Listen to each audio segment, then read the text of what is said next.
afternoon, or good evening, my beautiful hot messes. My name is Mistress Lavender, and today I'm reading The Art of Seduction by Robert Greene. I'm on page 16. Oh, that rhymed. But before we begin, make sure we like, comment, and subscribe, and make sure to turn your post notification on. Let's start at the ideal lover. Most people have dreams in their youth that get shattered by worn down with age. They find themselves disappointed by people, events, reality, which cannot match their youthful ideas. Ideal lovers thrive on people's broken dreams, which become long life fantasies. You long for romance, adventure, lofty spiritual communion. The ideal lover reflects your fantasy. He or she is an artist in creating the illusion you require, idolizing your portrait. In a world of disenchantment and baseness, there is limitless seductive power in following the path of the ideal lover. Keys to the character. Each of us carries inside us an ideal, either of what we would like to become or of what we want another person to be for us. This ideal goes back to our earliest years, to what we once felt was missing in our lives, what others did not give to us, what we could not give to ourselves. Maybe we were smothered in comfort and we long for danger and rebellion. If we want danger but it frightens us, perhaps we look for someone who seems at home with it. Or perhaps our ideal is more elevated. We want to be more creative, nobler, and kinder than we ever managed to be. Our ideal is something we feel is missing inside us. Our ideal may be buried in disappointment, but it lurks underneath, waiting to be sparked. If another person seems to have that ideal quality or to have the ability to bring it out in us, we fall in love. That is the response to ideal lovers, attuned to what is missing inside you, to the fantasy that will stir you. They reflect your ideal and you do the rest, projecting onto them your deepest desires and yearnings. The ideal lover is rare in the modern world, for the role takes effort. You will have to focus intensely on the other people, fathom what she is missing, what he is disappointed by. People will often reveal this in subtle ways. Ignore your target's words and conscious behavior. Focus on the tone of their voice, a blush here, a look there, those signs that betray what their words won't say. By seeming to be what they lack, you will fit their ideal.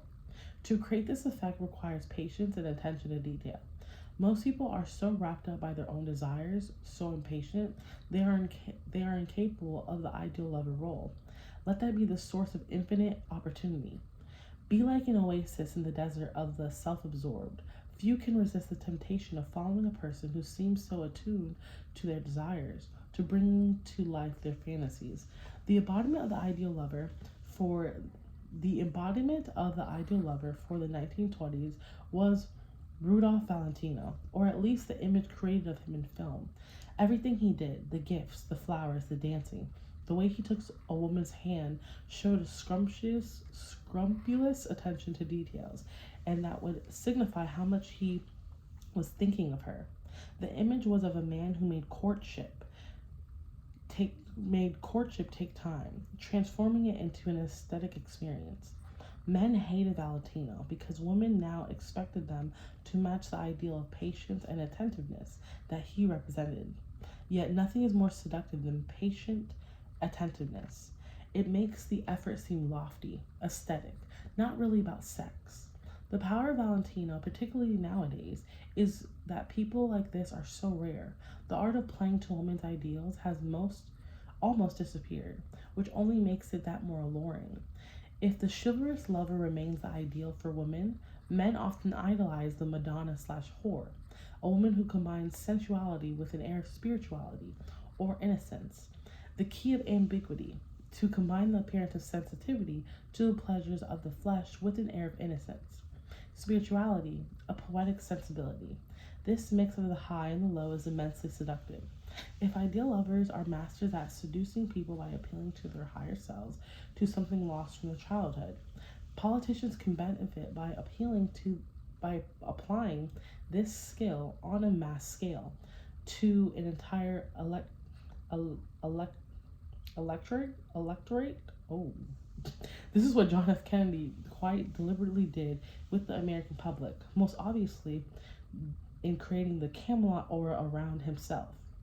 The word Camelot was appealed to his presidency only after his death, but the romance he consciously projected through his youth and good looks was fully functioning during his lifetime.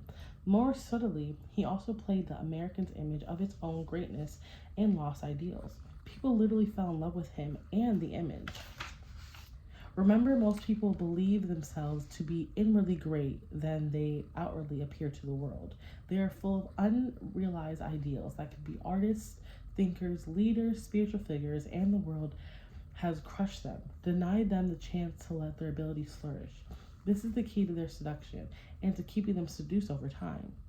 Appeal only to people's physical side, as many amateur seducers do, and they will resent you for playing upon their basest instincts, but appeal to their better self to a higher standard of beauty, and they will hardly notice that they have been seduced.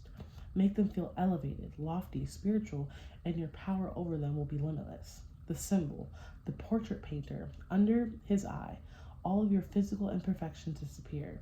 He brings out noble qualities in you, frames you in a myth, makes you godlike, immortalizes you. For his ability to create such fantasies, he is rewarded with great power. I'm going to stop there at page 20. I think I'm going to read in my sections because in part 1, it's like it's going over the appeals. Or hold on. Where is it? Where is it? Where is it? Okay, yeah, so I think I'm going to do each episode into like the parts of what they're talking about. Okay, so it's after the purpose. Where is it?